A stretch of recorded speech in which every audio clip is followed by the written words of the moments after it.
All right. I'm Greg Gassar. I'm proud to be chair of the Congressional Progressive Caucus, and today we're here to say with one voice, fire Elon Musk. An unelected, unaccountable billionaire now has seemingly unlimited powers over Americans' private data and over Americans' taxpayer dollars.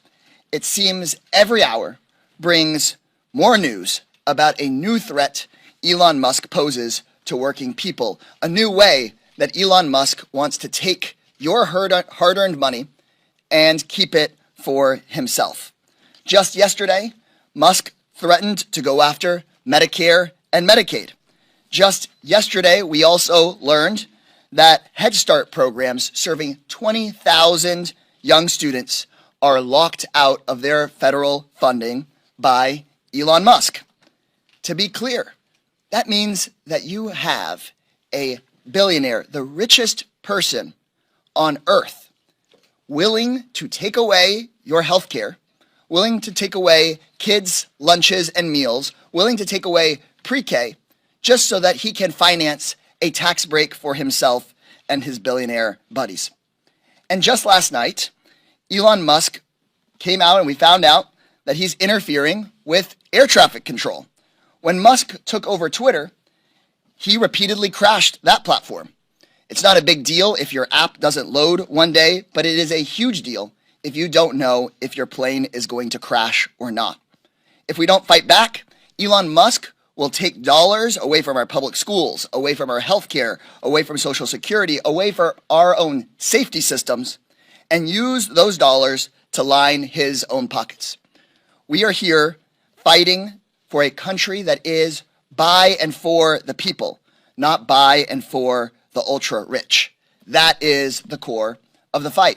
And while this is, of course, an event being held by the Congressional Progressive Caucus, whether you are progressive, whether you are conservative, whether you are liberal, independent, no matter your political party or your background, I think this is a fight where all Americans can agree that your elected representatives should be representing you. Your government shouldn't be run as a corrupt grift mill for a billionaire. This is a national emergency. In the aftermath of the election, many Democrats needed time to soul search, to grieve, to think, but that time has ended. And that time ended when Elon Musk took control of our country's financial nuclear codes. It's time for all of us to get off the mat and get back in the ring. We're going to fight smarter. We are going to fight harder. And CPC is going to lead that charge. Our members have been fighting outside of the Treasury Department, outside the Department of Labor, at USAID. We are in our communities, in the halls of Congress, fighting back. As I said in my first press conference as chair here, our members know how to fight the billionaires, the grifters, and the Republican frauds in Congress. That's what this moment calls for. And people have been asking us, what can you do? What will you do? Well, I'll tell you right now, we are going to use every legislative, judicial, and public pressure tool at our disposal as members of Congress until we fire Elon Musk. My entire time in Congress, I've never seen Republicans be able to pass a budget. They can never get that together. And they always come crawling to Democrats for help. Well, we are not going to help Republicans keep Elon Musk stealing our taxpayer dollars. We are not going to help those Republicans that want to keep Elon Musk in charge of the entire federal government. We are not going to help Republicans allow Elon Musk to break the law, shred our Constitution, while he makes billions of dollars in wealth for himself. Elon Musk spent $270 million to get Donald Trump elected president, and he's increased $160 billion of his own wealth since that election. We are not going to, I for one, and I think many of us here, are not going to just stand by and hand over our votes if that continues. We are going to fight to fire Elon Musk, or at minimum, anybody in this country, anybody in Congress should at least agree that he shouldn't be given unconstitutional powers to enrich himself with our taxpayer money. So remember that during Donald Trump's last term, Americans came together, they rose up in every single district in this country and saved the Affordable Care Act. Republicans had control of the government, But Democrats stood united. Democrats went and gave our message out into the community. The community responded and rose up, and millions of people's health care was saved. Similarly, the Congressional Progressive Caucus is going to lead alongside leaders in this country to fire Elon Musk, to save our health care, save our schools, save our taxpayer dollars, stop the corruption, and I think this is a fight that we can pick and that we can win. Thank you all so much for coming today, and next we have the whip of the Congressional Progressive Caucus, Congressman Chuy Garcia. Thank you. Thank you, Chairman, and good morning to all. I'm Congressman Chuy Garcia from Illinois' 4th District in Chicagoland, and I'm here to say that Elon Musk has got to go. The richest man on the planet is engaging in an illegal power grab across our government. This is how he turned Twitter on its head, taking control of people, information, money, and buildings. Let's not forget, this is the same guy who retaliated against unionized janitors at Twitter facilities for demanding simply better wages and working conditions. We are here to tell working families that we will not allow Musk to have access to your Social Security numbers, to push out civil service workers, or to launch an all-out assault against government agencies. These moves are illegal, and we're working with civil rights groups who are suing Doge for these actions. Elon Musk is not fooling us. He has an ulterior motive for going against these agencies. He's trying to hide the abuses he's committed within his own companies. So there's a personal vendetta side to all of this. And he's been a bad boss, and not just at Twitter, but also at SpaceX. Workers have filed complaints, and he's got several lawsuits for the terrible working conditions, including denying mandated rest periods and overtime threats to organize. That's why he's targeting the Department of Labor, and he wants to conceal and obstruct the National Labor Relations Board's investigations. Then there's Tesla. Musk has 7 complaints under the NLRB for unfair labor practices that affect more than 140,000 employees. And it's the NLRB investigations. If they're not enough, Musk is also on the hook with OSHA and for the death of a Tesla factory worker in Austin, Texas. The record is clear. Elon Musk is anti-worker and anti-labor. We will not allow the shadow government that Musk is leading to destroy government agencies that protect workers. Elon Musk, we've got a message for you. You will be fired. People across all the states and capitals throughout the country are rising up and saying that we cannot have an unelected, someone who has not been vetted, someone who has not taken an oath to protect the interests of the people of the United States. Thank you very much. Next, I'd like to introduce Representative McIver. Thank you so much, Whip. My name is LaMonica McIver. I represent New Jersey's 10th Congressional District. Thank you to our chair and our whip for the comments. And I'm here to simply say that Elon Musk, you're fired. I went to the Treasury Department on Tuesday and joined with hundreds of other Americans and many of my colleagues here because an unelected billionaire gained access to the Social Security numbers, bank account information, and personal data of millions of Americans. We went there to perform our oversight duties, which we are expected to do as members of Congress. We were elected to do this, but they turned us away. Let me be clear. Unelected billionaires like Elon Musk have no place in our government. He is trying to puppet master Trump's decisions about everything: women's bodies, immigrants' futures, our kids' education, government funding, on and on and on. And he absolutely should not have access to the Social Security and tax information of millions of Americans. But he does. And the entire Republican trifecta is letting him get away with this. It's despicable. If you are angry, you should be. But there is so much power with the people. Everyone should call Republican electeds, hold them accountable to the harm they're causing. I know my colleagues and I will keep showing up, keep hitting the streets, and keep fighting. We will keep putting pressure and doing the congressional oversight we were elected to do.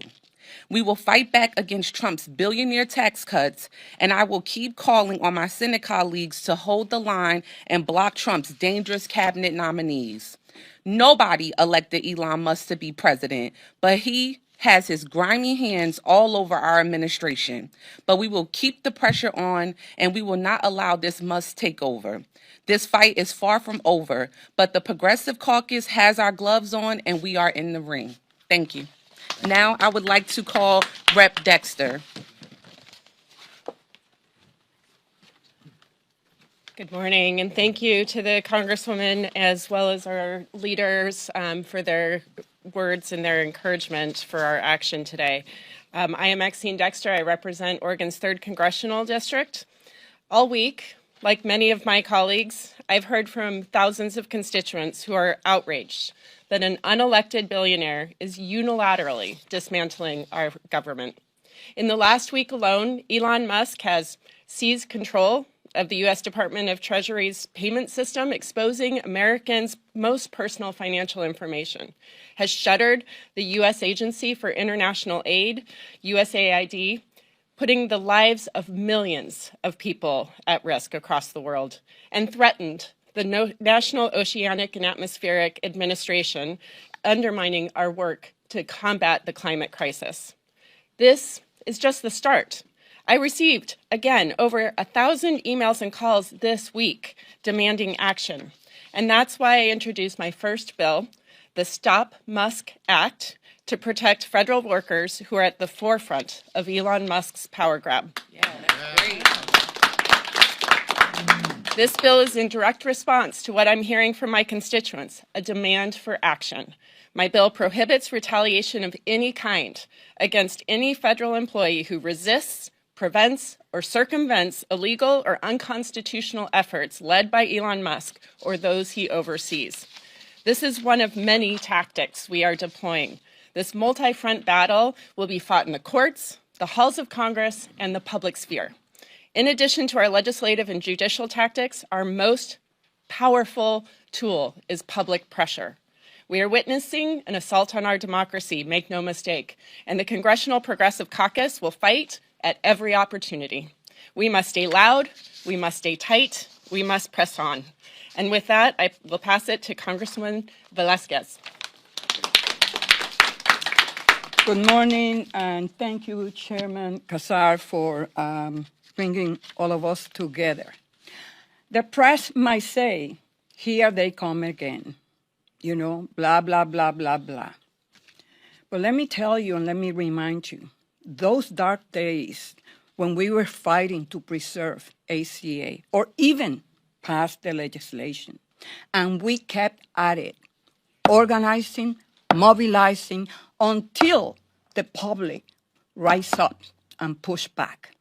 And today, millions of Americans have access to decent health care because of the actions that we took. And we are here back again. And we will be at this every single day. Press conferences, protests, until the American people rise up and push back. This is a power grab by Donald Trump and Elon Musk. And every American should be concerned about this. You see, what really frustrates me? That the Speaker of the House doesn't have the courage to stand up and defend the integrity of the legislative branch. Well, I am not going to go silently without fighting and to say and to remind that this is not only unethical, it's illegal, and it is unconstitutional. And we will fight back every single day. But I also want to talk to the American people. Do you trust Elon Musk with your most personal financial information, tax records, your social security numbers, your financial security. I don't trust Elon Musk with this information, and I know the American people don't either. I also don't trust Elon Musk with access of the payment system that controls upwards of $5 trillion in transactions every day. Yesterday, we held a hearing in the Small Business Committee, and when I questioned Elon Musk trying to get into the system, they claimed that he needed to do this. First, that he was appointed by the president as a senior advisor, that he will go in to assess and analyze waste, fraud, and abuse.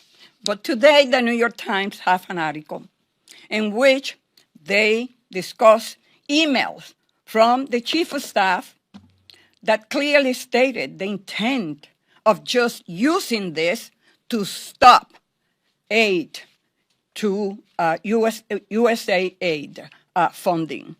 So this is the system that sends out Social Security checks, Medicare reimbursement, and tax reform, the foundation of financial security for millions of Americans. This is a hostile takeover of our federal system. We cannot allow the richest man in the world to have the power to veto funding approved by Congress so he can line up his pocket with more tax cuts for billionaires. This government does not belong to billionaires. It belongs to the people. What Trump and Musk are doing is unconstitutional. We demand Elon Musk to be removed from any role at the Treasury Department and from the federal government entirely. We are committed to using every tool at our disposal to stop this power grab. And with that, I will recognize now the chairman, the ranking member, soon to be chairman of the Natural Resources Committee, Representative Hoffman. Thank you, Nydia. Well, thank you, folks, and good morning. Happy to join my colleagues here in pushing back against Elon Musk and his fake officials, his tech bros that are rummaging through our most sensitive data without authority in violation of the law. And I'm so pleased that we're beginning to litigate and confront this in the courts, that there's this great public awakening that's happening and the outrage is building. And here in Congress, my colleagues and I stand ready to do our part to say no to this outrageous attack on our democracy and our personal rights. So we learned this week that Elon and his tech bros, these young people in hoodies who don't have security clearances, they're fake officials, that they crashed through the doors of the National Oceanic and Atmospheric Administration, or NOAA. These are folks whose mantra in the private sector is go fast and break things. And they decided to go fast and break things this week at NOAA. And so, people need to understand that this is an agency that does really important work that millions of Americans depend on every day, although they don't always realize how much they depend on it. It is the home of critical scientific and regulatory systems that protect our safety in important ways. And this starts to make good on yet another aspect of Project 2025, something that I spent much of last year warning about. Trump has promised, his Project 2025 agenda was very explicit about this, to dismantle and privatize NOAA, forcing Americans to pay for things like weather data and also some of the maritime safety data that NOAA maintains. This could have real consequences for the day-to-day lives of every American. The National Weather Service warns communities of incoming severe weather like hurricanes and wildfires and tornadoes. It provides information to emergency managers, decision makers to support our nation's commerce. NOAA's weather forecasts are used by aviation experts to prevent airline disasters, to keep our skies safe for millions of travelers that crisscross the country every day. And cuts to these programs and agencies, make no mistake, will put people in danger. Privatization schemes for this agency will put people in danger. This is not some kind of game. It isn't a stunt to drain the swamp. Purging the government of scientists, experts, and career civil servants, slashing fundamental programs, these things will cost lives. So I also want to make something else clear. Democrats are not going to stand for this. Right now, we are working on every front that we can. I was just at a briefing with Democracy Forward, talking about the different ways they're confronting this stuff in the courts. It's a little bit of whack-a-mole because, you know, every day Elon and his tech bros ride their skateboards over to a new agency and start crashing into their databases. And, you know, sometimes we know about it in time for Democracy Forward or attorney generals or others to go to court and to enjoin it. But other times, compliant officials at these agencies just hand them the keys and they gain access in really disturbing ways. So we're not going to stand for it. We're going to work with the outside folks who are litigating. We're going to work with federal whistleblowers. And we got a briefing this morning about how each of our offices can receive information from whistleblowers, protect their confidentiality, and help use those important voices to shine a light on these violations of the law and these outrages. But standing together with my colleagues here in Congress to use the leverage that we do have in this closely divided House of Representatives to work closely with our allies in outside groups that are litigating, with states that are drawing the line against all of this in court and otherwise, and of course with all of Americans to mobilize public opinion. Through all of this, we are going to say to Elon Musk and his tech bros, enough is enough. Get out of our government. So with that, I believe I'm handing off to Glenn Ivey, aren't I? No? I think you're handing it off to me. I'm handing off to Greg. And I think All we're right. going to answer Top questions. of the order. Back to the top of the order. Back to the top here. Chairman first. Yeah. Thank you all. I want to thank Congressman Ivey for being here, Congresswomen Rivas, Schakowsky, and Chu for joining us. I think we'll all be available for questions going forward from here. But just as a closing message, we are committed to a government by and for the people. Elon Musk and Donald Trump believe that you go out and work to make them rich. And House Republicans seem to believe that you pay your taxes so that Elon Musk and Donald Trump can also get rich. We know that that's deeply wrong. And if we harness our collective power, not just as a progressive caucus, but as Democrats, and then we put pressure on just a few Republicans to grow a spine, we can fire Elon Musk. Thank you all. We're ready to take some questions from you. Yeah, go ahead. And please state your name and the outlet, and then we may just defer it over to some of the folks you haven't heard speak yet. Arthur Jones II at ABC News. Yesterday, you had some strong condemnation for the Trump administration using school vouchers to enrich billionaires like Elon Musk. Can you expound on that a little bit? The House Republicans in the Education Committee are talking about taking dollars away from public schools and using that to make their private business friends money, because public schools it's hard to steal their money and get it for yourself. But if you shut down our nation's public schools and then have these voucher scams, you can send hundreds of millions of dollars in taxpayer money to private companies that then continue to donate to Republican campaigns.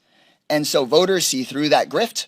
We're going to stand up for our public schools because our public schools are not piggy banks for private corporations like Elon Musk's. I don't know if anybody else here wants to comment on vouchers.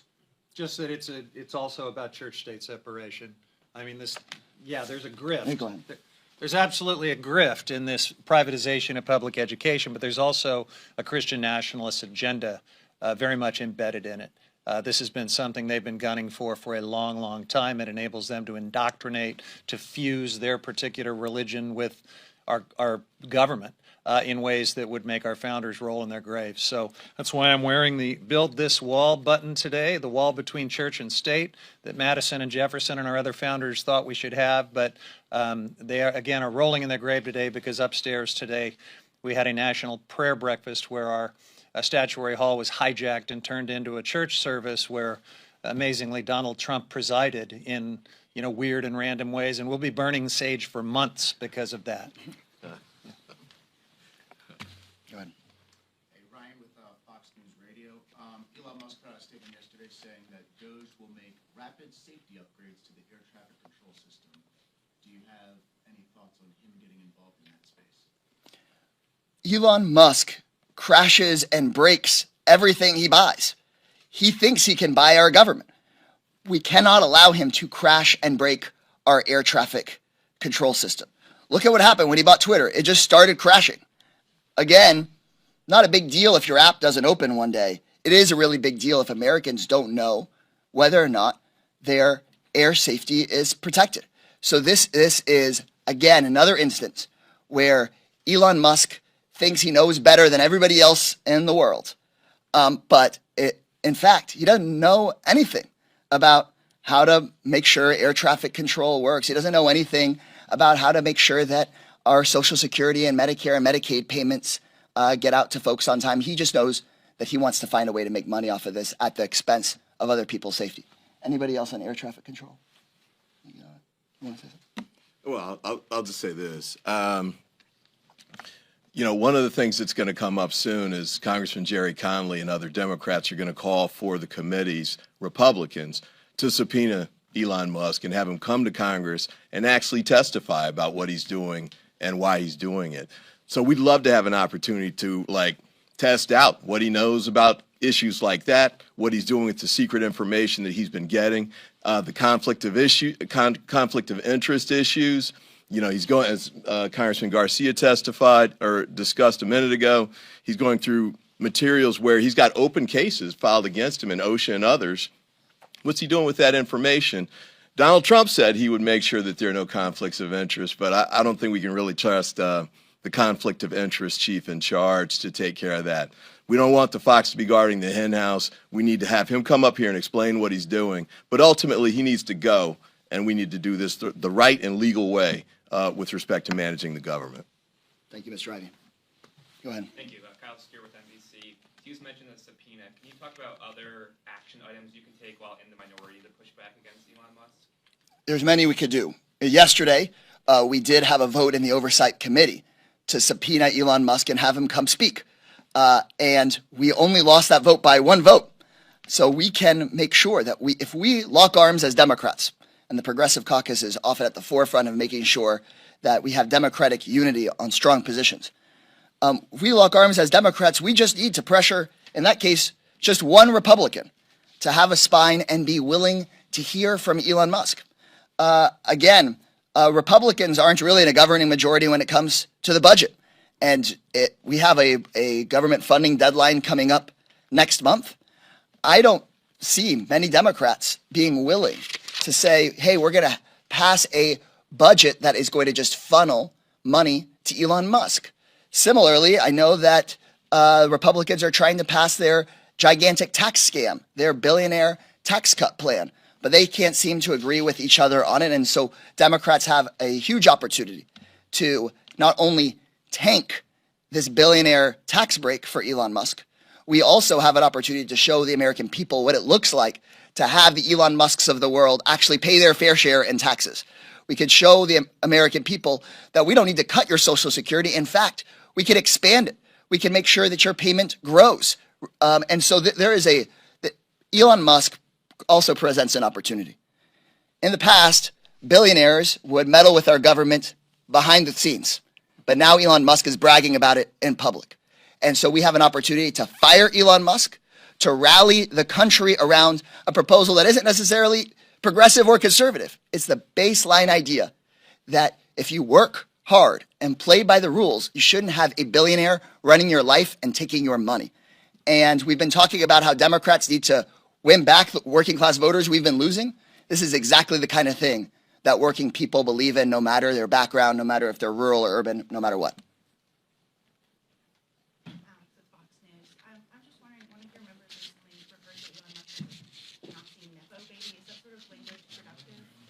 I haven't seen what that quote is, and so I think what you're hearing clearly from us right here is that our message is very clear.